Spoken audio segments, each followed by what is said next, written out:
Welcome to LOA Today. I'm Walt Thiessen. With me today is abundance teacher and money coach, Jody Lynn Craven. This is your daily dose of happy. We are so happy you decided to join us today. Jody Lynn, it was just occurring to me, it's kind of a funny thing because, I mean, you're a money coach, right? And we've had quite a few people on the show lately who are wealth coaches, money coaches, financial advisors, and so forth.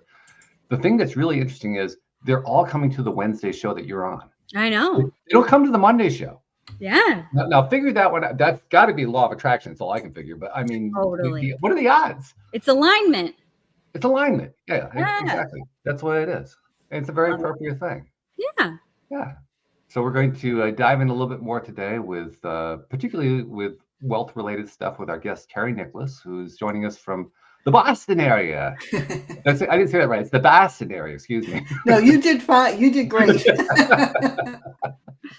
Yeah, you're supposed to drop all your R's when you're in Boston. They basically removed R from the alphabet about 150 years ago, and it's been gone ever since. I know. It's interesting that happened. I don't know how that happened. I don't know either, but it does. It creates a very unique kind of a litmus test, right? If there's no R, okay, I know where you're from. Yeah, I hear it all. I don't, and I don't even hear the accent anymore. I'm sure I hear it from like Hartford. I can tell when people are from other parts of New England because they pronounce their R's. Yeah, right. Exactly. It's just perspective, That's right. It's all about your perspective. Absolutely. So speaking of perspectives, we need to, first of all, know what yours is. So give us a little bit about your background and how you ended up doing what you're doing. And in particular, one thing that you mentioned on your website is that I think the headline says dramatic life events are confusing and frightening. In other words, people often encounter major lifestyle situations and changes and so forth. And I'm going to bet that you went through at least one, and that was an inspiration for what went onto the website. So when you tell the story, include whatever that was. Okay. Well, actually, I've gone through many different transitions. I think I have job ADD. I've always been in the same field, but I've made a lot of moves around the industry, and most of them have been good moves. Most of them have been growth related. So that's been a good thing. But I've always been a seeker and, having more questions than answers. And one of the questions that has always kind of gnawed at me is how is it that some people succeed wildly while others fail miserably? Why is it you can be in the exact same environment, have the same opportunities? And I saw it in my family. These were people that were raised in the same household, and some were just a disaster and others were flourishing. Why? And I've done a lot of study on it. I've done a lot of soul searching on it. And it really comes down to your mindset, because your mindset drives your decisions. Totally. And it's just so interesting to me how some people make, one set of decisions, and even though they see somebody making progress in a certain area or doing things a certain way, but they just want to buck the tide all the time. I think we're going to like her, Jody Lynn. What do you think?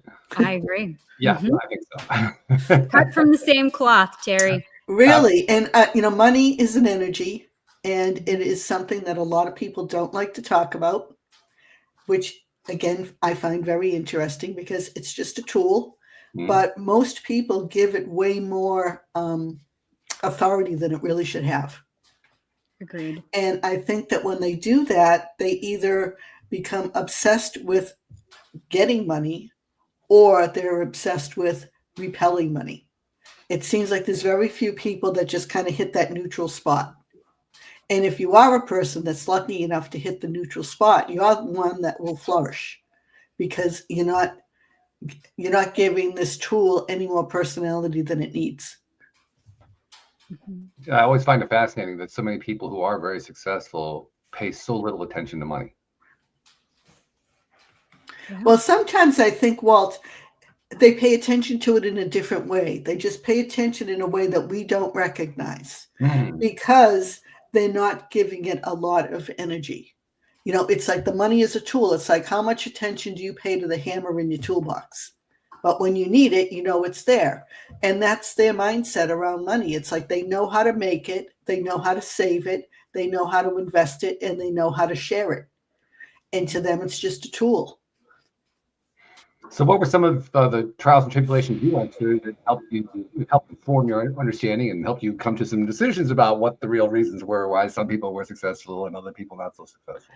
Well, great question, Walt. So in my family, my paternal grandmother was my role model, even though at the time, like as a little child, I didn't realize it, because we always learn our lessons later. It's like, you see them in your dreams and things come back to you and you say, oh, that's where I got that information. But my grandmother and grandparents and my father, they moved here, immigrated from Sicily in the late 1920s.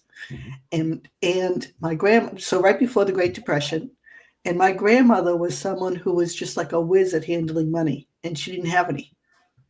And I always found that fascinating. Money was not a stress for her.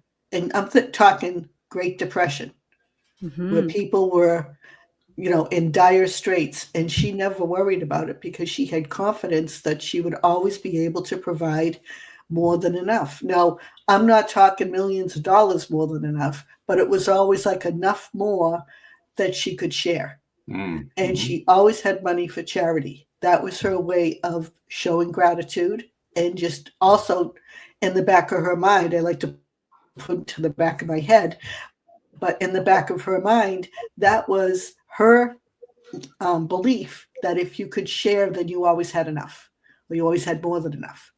And she had 4 children, and only one of her children really followed her lessons. And what was fascinating to me is 3 of the 4 were all in the exact same industry. Really? So they all had the same business, grew up in the same household, both parents the same, everything.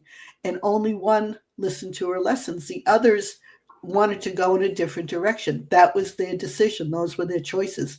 One of my uncles was a get-rich-quick guy. I mean, he was always looking for some sort of a scheme to get rich quick. And the other, it was just no matter how much money he had, it was never enough. And I equate him to the person that's like the glutton at the all-you-can-eat buffet. No matter how much is before you, it's never enough. Yeah. And again, those were their decisions. Why they made those decisions, I have no idea. But the one that followed the lessons is still alive. He's 95 years old, and he's still enjoying his lifestyle. I mean, he has his aches and pains and things like that, but, he doesn't worry about money. And it's not like we're talking millions of dollars, but he knows that what he has is going to sustain him. Yeah, that makes a huge difference. And he's very content with that, which is wonderful.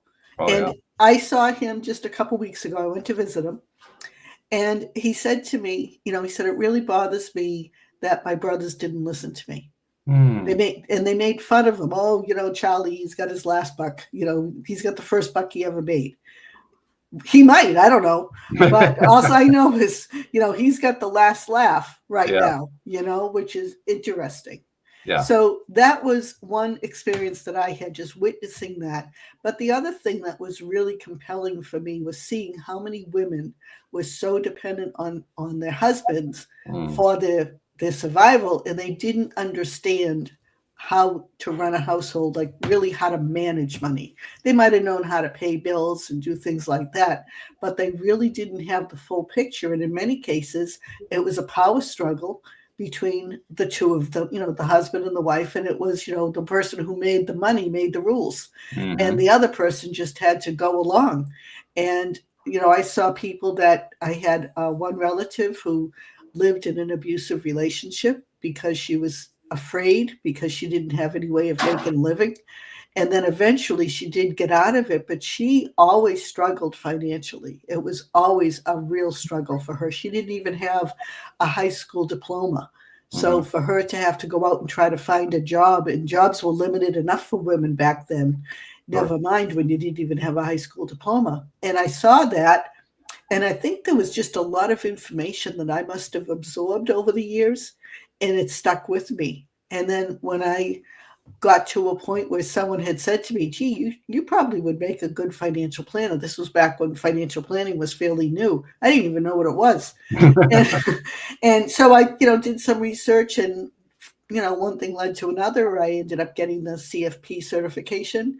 And I found that there was a really important way that you could really help people, not just, and it wasn't just about investments. I've never been one that's just about investments, but it's really about understanding how money works, understanding the basics, your cash flow, and the messages that you give to yourself. What is the information that you tell yourself? What are the stories you're telling yourself? And if you're constantly telling yourself, I live paycheck to paycheck, well, that becomes your reality. And how do you change that? The only way you change that is you have to rewrite that MP3 player that's going on in your head, what I call the itty bitty committee. You have to tell it different stories, but that you have to make them real. And the way that you make them real is different behavior. So for example, something really in this, when I tell people this, Walt, Jody Lynn, believe me, they think I'm crazy, but it works. And that is, if you are somebody who tells yourself you live paycheck to paycheck, you have to do something different. So what's the opposite of that? It's saving money. It's putting some money in a savings account on a regular basis. Like every paycheck, some money goes to a savings account. It doesn't matter how much. It's not a number. It's a habit. So even if it's $10 a week, or whenever you get paid, have a certain amount of money moved to a savings account on a regular basis. Now you can tell yourself, I save money with ease and grace, because it's true. It's easy for you. You have it done automatically. Mm-hmm. Jody Lynn, I'm watching you intently as you watch Jerry talk, and I can practically hear what's going on in your head. Share with the audience what's going on. No, I love this. I think that we get so, just as a society, because we've been taught not to talk about money, or it was shameful or whatever. I've also been very curious about that, Terry, like why? And even I talked to my friends, and, I was just doing this trust course, and we were talking about our relationships with our parents and their money. And I'm obviously my parents' financial advisor. So from 26 years old when I started, I've known their financial picture down to the penny, because that was my job. But we've always talked about money in our family, maybe not the exact numbers, but I found it quite interesting that my friends didn't have the same experience with their parents. And, when I look at my parents' relationship between each other and how they deal with money, I'm like, I don't want that. I don't want the same fears or, whatever. There's, different things going on. So it's been interesting to witness not only our individual actions, but also our individual perspectives on like, why do I do that? So you're speaking my language, Terry. I love that. Now, may I ask, Jodlyn, how old are your parents?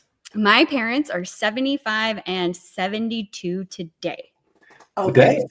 Today is my dad's birthday. Yeah. Oh, happy birthday. Happy birthday. Thanks. Well, that's interesting, because they're not quite like they're baby boomers, but they're not quite the World War II generation like my parents. But they probably were taught by people who either went through the Depression or were at the tail end of the Depression. Yeah. And I think I'm not exactly very well versed in how Canada was built and how everything happened, but both my parents come from immigrant families, and they're first generation. So their parents, or at least one of their parents, at least on both sides, came from either Ukraine or from Austria, and then came here. And when they came here, they were promised so much, the golden goose, don't bring your tools, you don't need anything, and then almost starved to death if it wasn't for the Native American people in the area where they landed. Really? Wow. Yeah, they taught them how to trap rabbits and stuff. Like my dad tells me stories of going to the river and carving out a block of ice. Like they didn't have electricity until his baby brother was born, because he was preemie, and so they needed electricity to be able to warm something up, or I don't know. Like, so he grew up in that old generation, very different than today. Wow. That's amazing. Mhm. So do you have Native American blood, or your blood is all from Europe? No, Europe. Europe. German and Ukrainian. Wow. Yeah. But I was born in Canada. You were born in Canada. Yeah.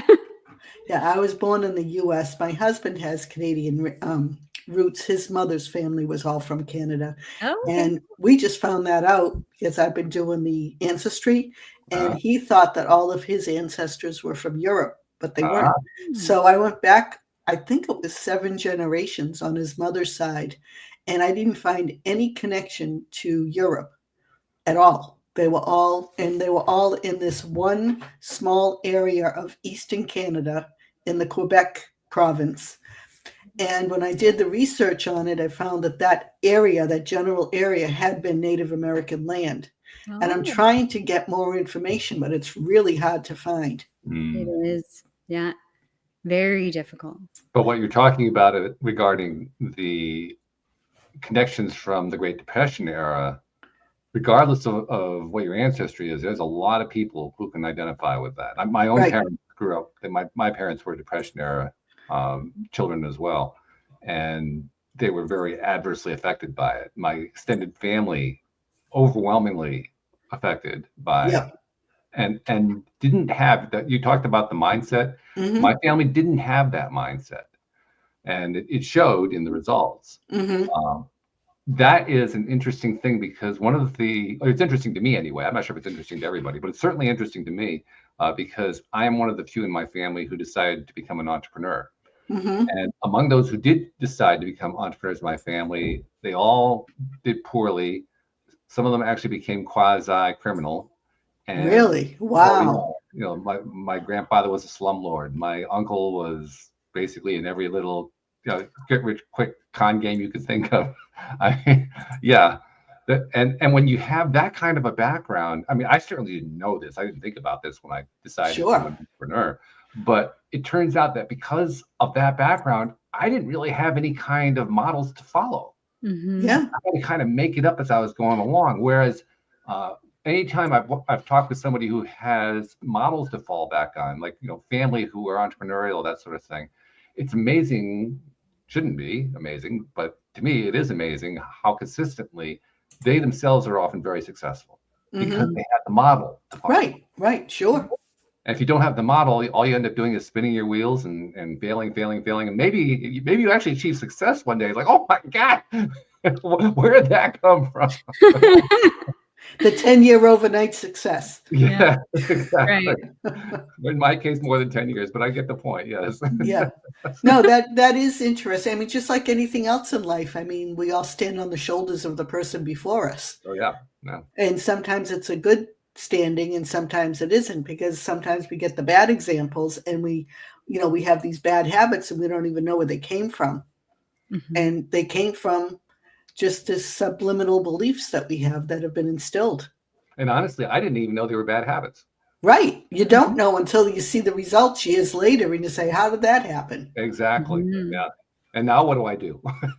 Right. And in your 50s and you're trying to dig yourself out of it. So Yep. Been there, done that, got the t-shirt. Yes, lots of fun. Ain't we got fun? Oh yeah. But you do learn along the way too. That's the other thing. Even if you have the non-ideal background, and even if you end up flailing around like I did, you still learn stuff along the way. Oh yeah. I recall when I first started learning about mindset. I did it through this podcast. I literally started the podcast because I needed help, and one thing led to another. When I first started learning how mindset, not only how it works and how shifting it works, but also what kinds of results you get out of it, that was a game changer from a mental point of view. It didn't show up physically for quite some time, but mentally, I felt, first of all, like, why the hell didn't I know this before? And secondly, what can I do about it now? And thirdly, does it really work? Because I didn't have any role models to follow. I literally had to stumble along finding it. But there's value in that. That's what I'm trying to point to. Even if I had to go through all that, there's still tremendous value because you do learn anyway. If you are open to learning. If you're open, you're right. Yes, you do You have to be open to it. So I'll give you a quick example of that, something that happened to me yesterday. I was supposed to meet one of the women that's in my networking group. And, we've been going back and forth with dates, and it seemed like every time we tried to get together, something would come up and it wouldn't come to fruition. So yesterday we had made a commitment. We're meeting for lunch. I wrote the time down wrong. And I never do that. I shouldn't say never, but I'd say most of the time I don't do that. When she reached out, she said, let's get together at lunchtime. Now, in my brain, lunchtime is 12 o'clock. Okay. Well, she had sent me a text and it was 11:30. So I arrived at the restaurant at 12 o'clock. She had already left by the time I got there. And she'd sent me a text. And, I was very embarrassed because she, went out of her way and was supposed to get together and it didn't work out. But you know what happened? I was getting out of the parking lot, walking through the parking lot. And there was this woman that was walking in front of me. And she was walking with like her head down, like she might have been looking at her phone. And she was an older woman. And I happened out of the corner of my eye, I saw this big SUV backing up and I pulled her out of the way. I was walking and I'm like, oh my God. And I like grabbed her and she said, oh, geez, I didn't even see that. I wasn't paying attention. And the driver was not paying attention. I don't know if the driver was looking at their phone or what they were doing, but they were clearly totally oblivious that we were anywhere near them.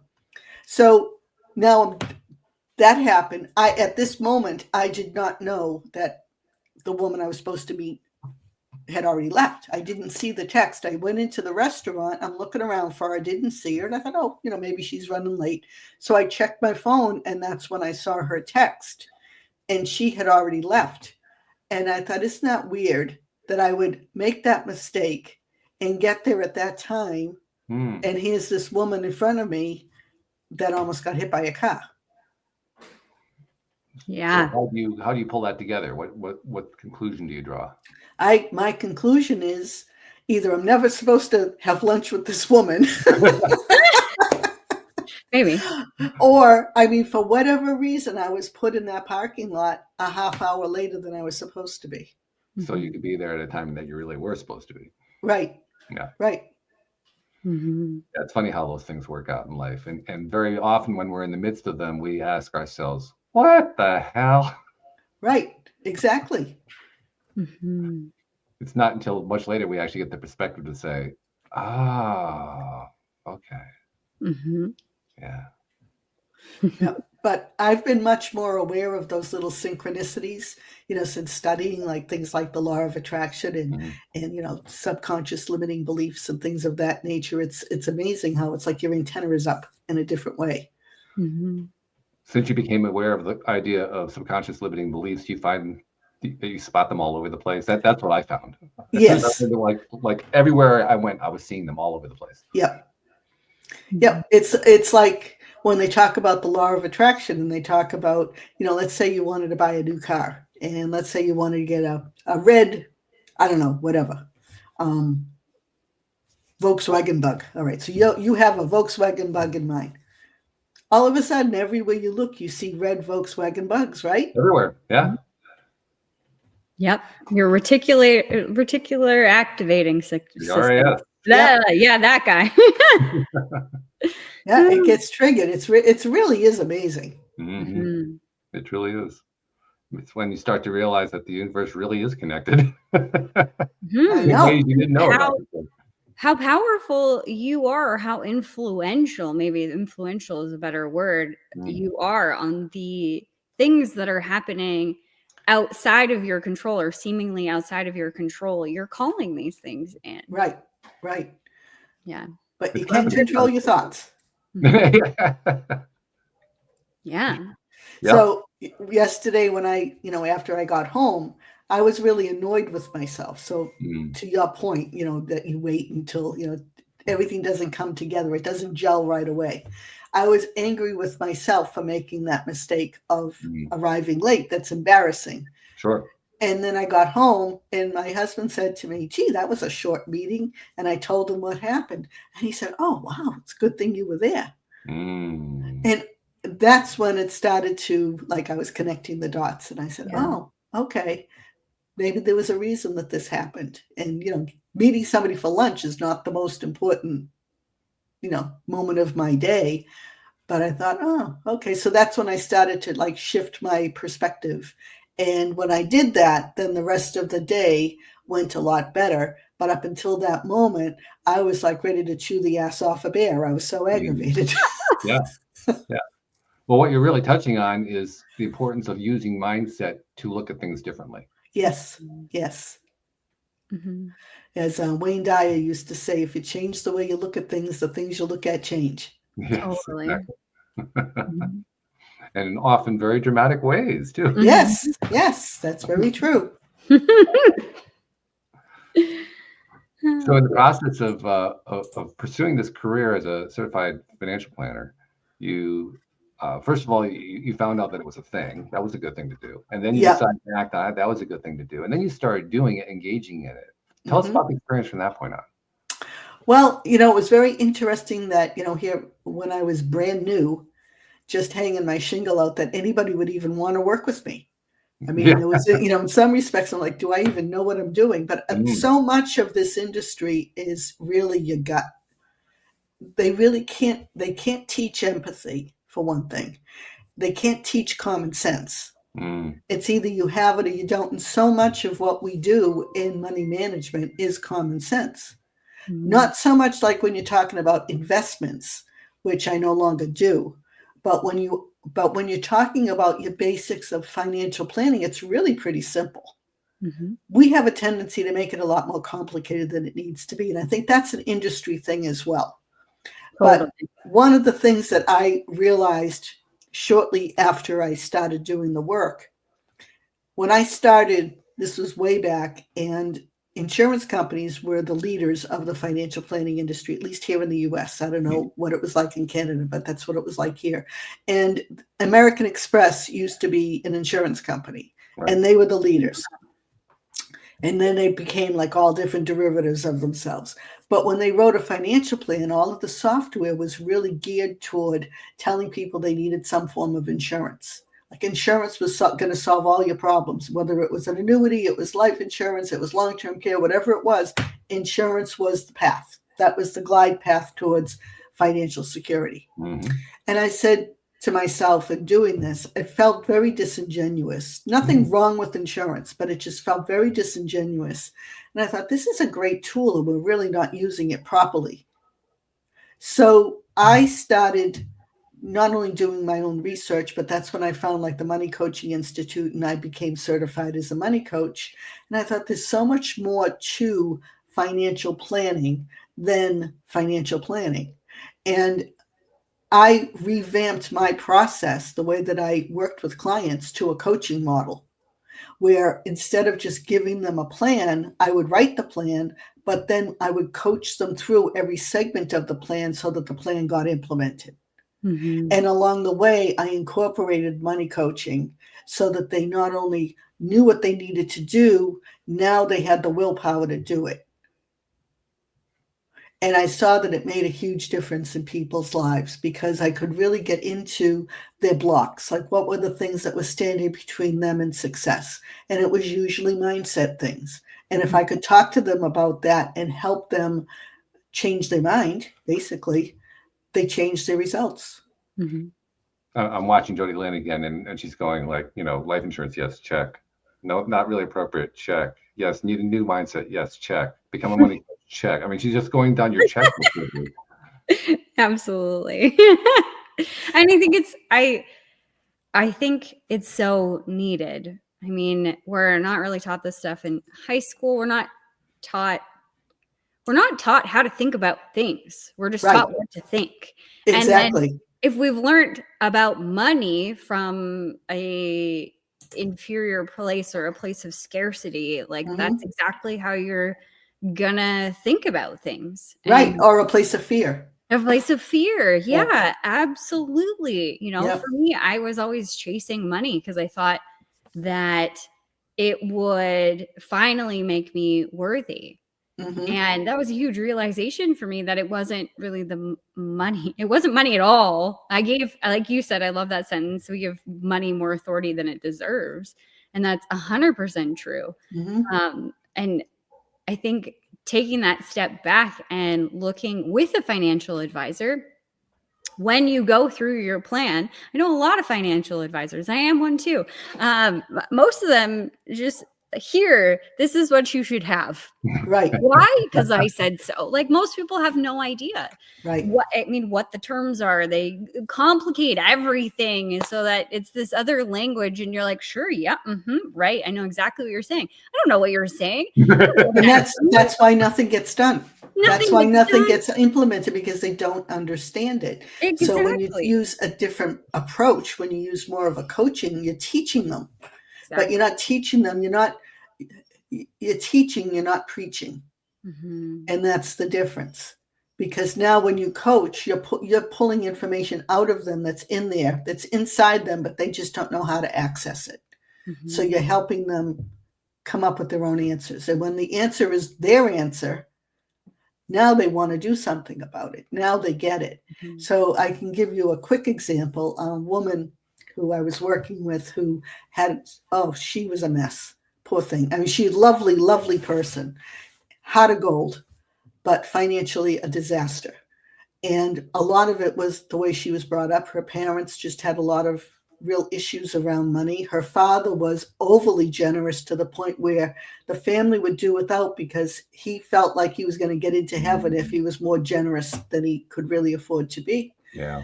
I mean, it's all a balancing act, and he was completely out of balance. That had such an effect on her that she became like a money repellent. And she would earn money and she couldn't spend it fast enough. And it was always spent on stupid things. And she was the first one to tell you. Now, a big part of her problem was not even so much the spending as it was the earning. She was significantly underpaid for the work that she did. She was an RN. She had been in the field for over 20 years.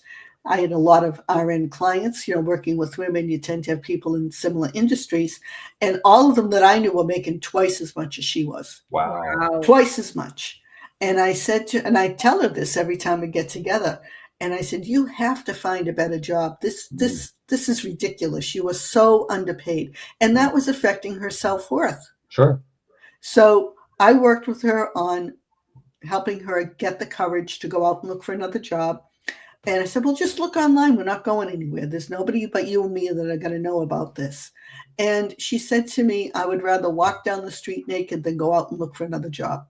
Just the thought of putting herself out there terrified her. So I said, well, what is it that you're afraid of? What in particular? She said, they might ask me a question I don't know the answer to. I said, okay, let's make a list of questions that you are afraid that would really terrify you. What kind of a question could they ask that would really terrify you? So we made a list of the questions, and then we found the answers. And we practiced answering the questions. So once we did that a couple of times, then she was getting her confidence. And we went online. Looked at a local hospital that's like a large hospital in our area. They had so many openings, it was ridiculous.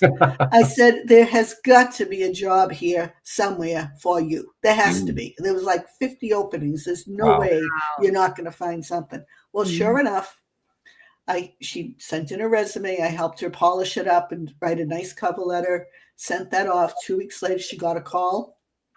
They wanted her to interview. So now she's freaking out. I said, don't worry about it. We've got this. We went through the whole process. We practiced. She went to the interview and she was in a room with 6 other people. So her and 6 people asking her questions. And they kind of went round robin asking her a question. And she said to me, nearly every question they asked was on the list that we had practiced. Wow. Yep. So she, as they're asking the questions, it was like a conversation because she had practiced. It's all being prepared. So she came out of the interview and she called me from the parking lot and she was all excited. And she said, you're not going to believe it. And I said, they asked you all the questions. She said, how did you know? I know, the law of attraction, what you bring, that you brought that on yourself because you had that in the back of your mind. You were practicing. Well, long and short of it is she did get the job. She doubled her income right away. Wow.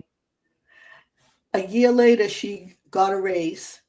And now when she got a raise, first she doubled her gross income, then she doubled her net income because her benefits, she had much better benefits, but some of them she had to pay for. So when she got the raise, now her net income was twice as high as her previous job, and she had better benefits. Wow. Fantastic.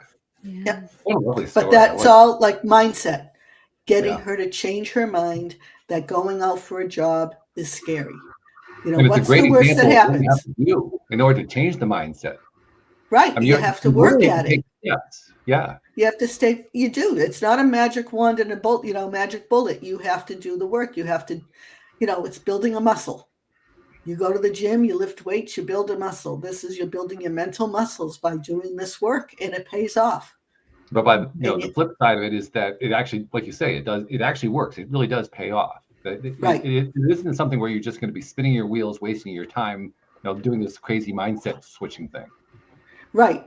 I mean, there may be tweaks along the way. You might be, switching your mindset in one direction. You find you have to pivot a little bit. That's okay. Mm-hmm. But you can't stay where you are because it's not working. And you just look at your results. Look at your results. What are your results? If your results aren't satisfactory, then you have to do things differently. That's all there is to it. And I hear, well, if I knew what to do, I'd be doing it. Well, let's figure that out. That's why you need a coach. That's why you need that help, because very often we can't figure it out because we have blind spots.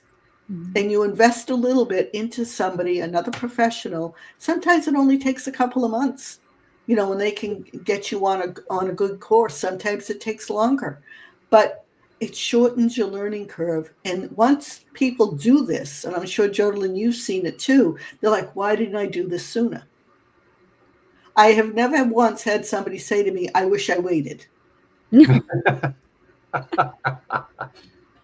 haven't. I mean, it's just like, people that end up buying the life insurance and, their loved one dies and you hand them the check. I've never had someone say that's too much money. Yeah, that's true.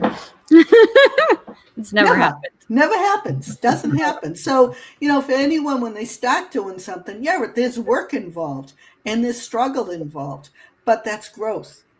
That's part of growth. Just like a plant coming through the soil, it doesn't just spring through. It has to work its way through.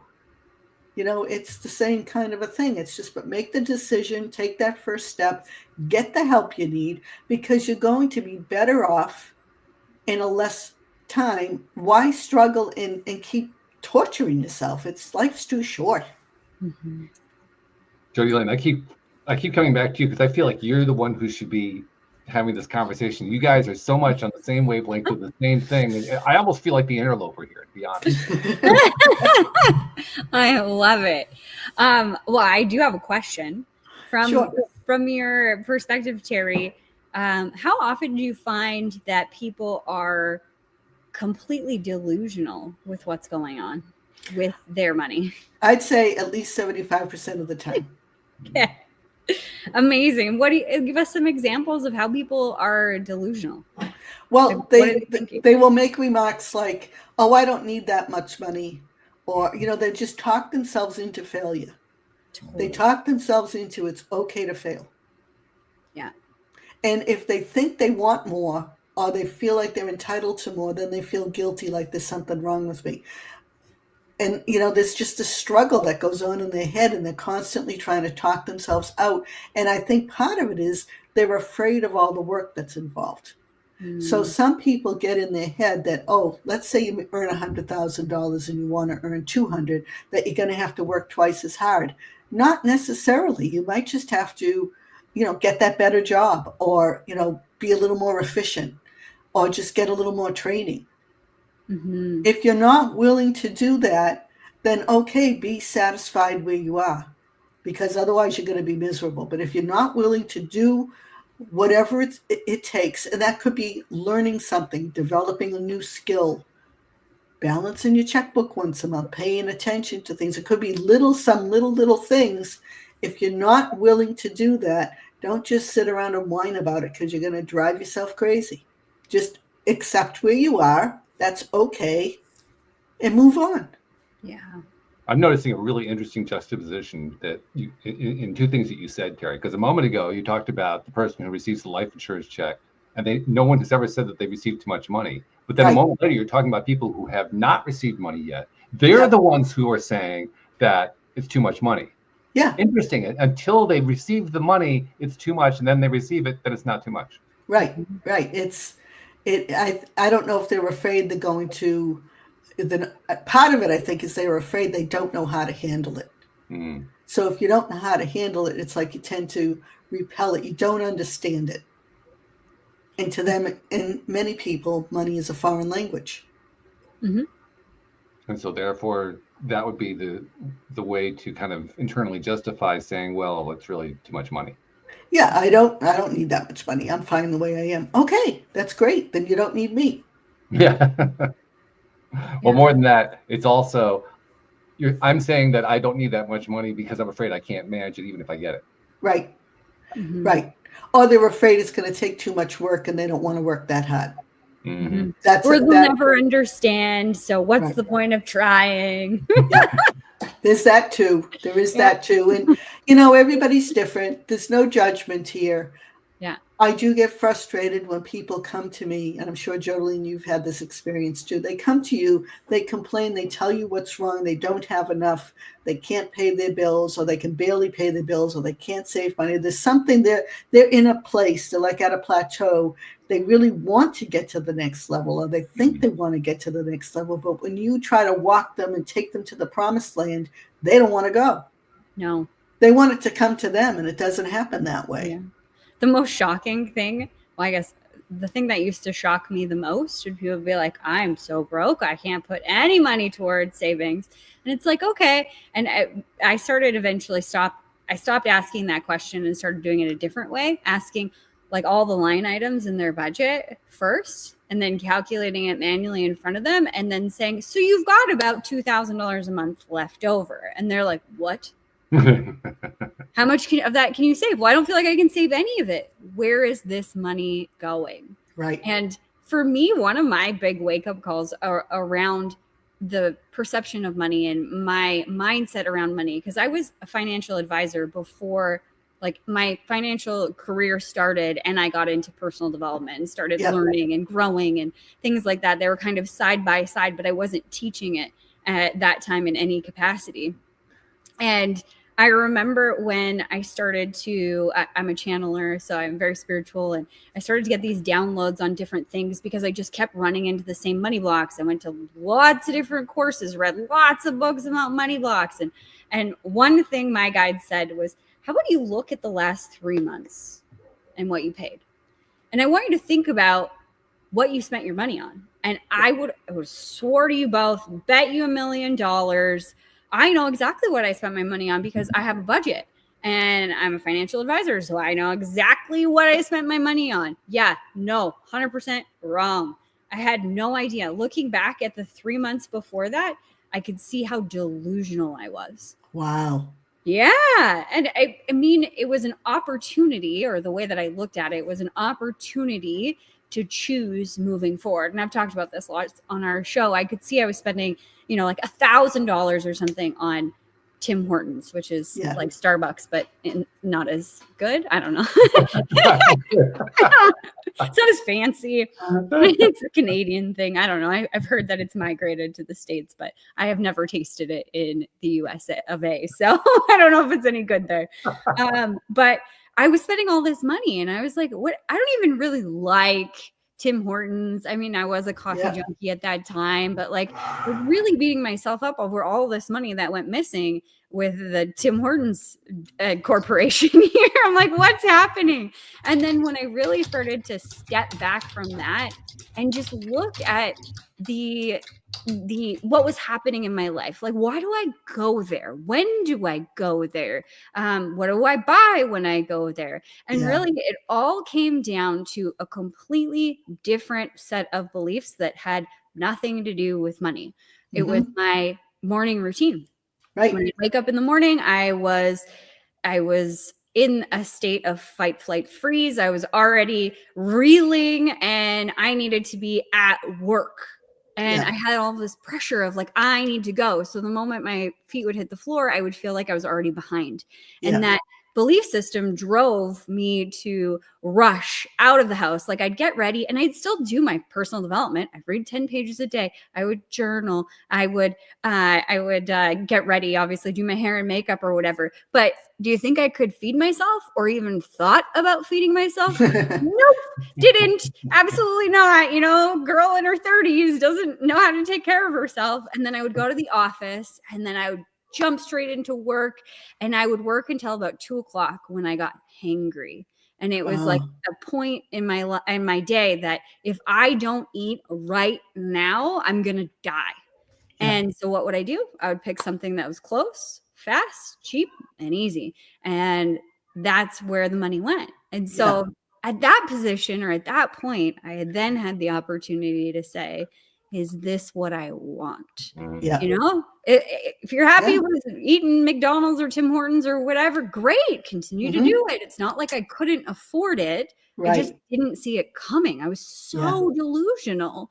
So then I could choose it. No, I don't want to fuel my body like this. I don't want to treat myself like this. This is a bad thought process. So really diving into, why do I feel like I'm behind? Why am I pushing myself to this edge? Why do I feel like I'm the last person that needs taking care of? And like that changed everything for me. Yeah, sure.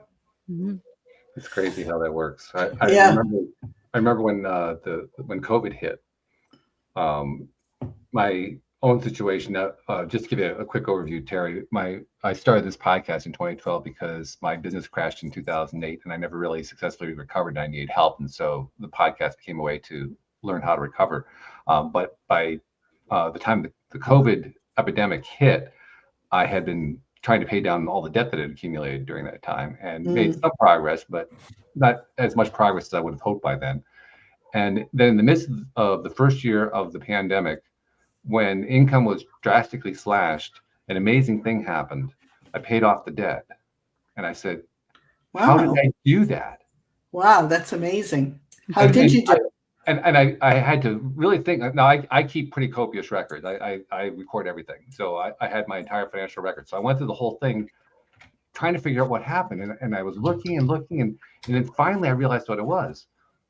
We couldn't go anywhere. We couldn't go to restaurants. We couldn't that's right. That's right. And that's where the money came from to pay off the debt. It was always there. You just didn't even realize it. Yeah. It took a pandemic to tell me where it was. Yeah. That's amazing. Yeah. Oh, and despite the fact that the income was significantly reduced, it still was there. Mm-hmm. That's the part that blew my mind. Mm-hmm. Yeah. With the reduction in income, there was still plenty of money left over to pay down debt. Yeah. Crazy. Yeah. But that's like, Walt, that's so juicy because that's a place where you can expand. Like I thought, like, I'm just going to rattle things and they may or may not be true, but like, let's just pretend. Maybe at that time you had thought like at the wage that you were at full capacity or the income that you were making, this isn't enough. And then absolutely.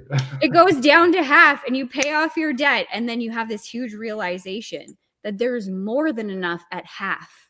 And like keeping on with that same line, like how exciting is that you know, all of a sudden just shifting your perspective. I know things changed, but you guys stopped eating out, so there was a perspective shift there, or a line of thinking shift, because you could still get like Uber Eats and like things like that, so you could still have takeout. You just chose not to do it because you weren't going out, so you made this one seemingly insignificant choice that was like bam, change your entire world, and now can change the complete trajectory. Because as you have more money coming in, look at how much of an overflow there is. Right.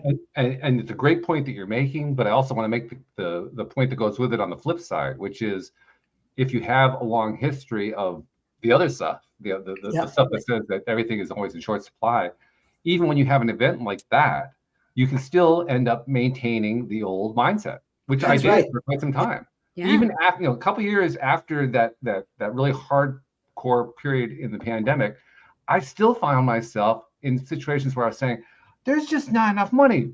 Yeah. No, 2 years before, I had that experience, Yeah. was I thinking about that at the moment that I was saying that there wasn't enough money? No. You need a billboard or something to remind Yeah, you. you do. Yeah, you have to have some way Totally. to just put it out front so you can see it. Yeah. Oh, yeah, that's right. I Because forgot. yeah, like Terry said, it's a practice and it's a muscle that you're building. And I don't think it ever ends. There's never a time where we will be fully discovered to ourselves. Right. And I think that's an important lesson for all of us, is that we continue to grow and we continue to change and we continue to see the world differently. And we can have massive influence over our trajectory, over our current reality, if we're choosing to see what's going on and interact with it and choose a new perspective to move forward with. That's why they call it evolution. Yeah. Evolution doesn't happen instantly. It happens in Exactly. little incremental steps. Yeah. But before you know it, you've evolved to the top of the mountaintop. It's beautiful up here. Wow. It's so gorgeous. Absolutely. I think Terry's got to get going right away here. Yeah, I believe she does. So, Terry, we got to ask you a couple things. First of all, for somebody who wants to learn more about you and find out how to reach you and so forth, how do they do that? Well, the best way is through my website, Walt, and that's wealthcoachforwomen.com. I did provide the links in the little chat room here. I also have one of those Linktree contact pages so they can get everything that they ever wanted to know about me off of that. I do have a gift for your listeners, and that's wealthcoachforwomen.com/pod, POD. So that's a toolkit that I've put together for wealth building. They can help themselves to that.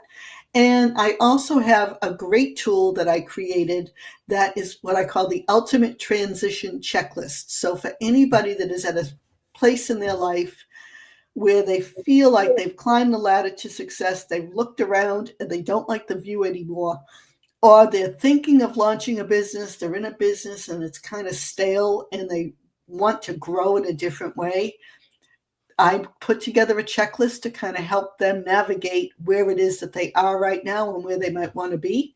And that link is wealthcoachforwomen.com/UTC. All right. Beautiful. I love that. So lots of little goodies here. All right.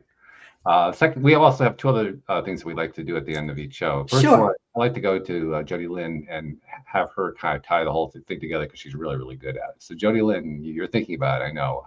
How do you tie today's show together? This is going to be easy because this is like right here. Right? I almost blew the top off of it talking about evolution. I just get so excited and then I get into the moment and things just fly out of my mouth. But I just want to say thank you, Terry, because it's so heartwarming to see people like you in the financial industry. Thank you. You're welcome. This is such an important topic. And, I've already said it once and, you've said it already, and I'm going to say it again, because I think it's important. We give so much authority to money and we give it so much control and power to money. And it's literally a tool. If it was a hammer, you wouldn't cry over it. If it was a hammer, you wouldn't be scared of it. You wouldn't fight over it. You wouldn't fight over it. Nope. It's a freaking hammer. And I think that as we evolve and as we learn and as we have teachers in our society, in our life and in our world like you, I think that the message will get there. And when you free yourself from that power, that authority that you've given over yourself and you take it back, now you have your power back. Now you can change your life. Now you can move forward to literally absolutely anything that you truly desire. So thank you so much for bringing your message. You're welcome. To our room today and to the world. Well, thank both of you for having the vehicle for the message. If I had appreciate that. It's just a hammer. It's just a hammer. It's just a hammer. Finally, Terry, I want to take a moment to thank you on behalf of people who you reach out to through this podcast and other podcasts who you never hear about. You don't know what they got out of it. You never hear from them. You never see them. You don't know who they are. But they benefit from you in ways you don't even know about. And we don't get credit for that enough. So I'd like to take a moment to say, Terry, on behalf of those people you've never met, never seen, never will meet, never will see, who you've been helping in ways you didn't even know about. So I don't always have to pull people away from moving cars. No. on their behalf, thanks, because you're making a difference in this world, and we appreciate Well, it. thank you, Walt. I really appreciate that. It is my passion to help people and get them to a better place. And what I love is that it's so much simpler than we make it. And if I can just get somebody to take that one step, then another step, and get to a better place, then I feel like I did my job. It's a true act of service right there. I love it. Yeah. So thank you very much. Thank you to our podcast listeners everywhere. We'll see you all next time here on LOA Today. Goodbye, everybody.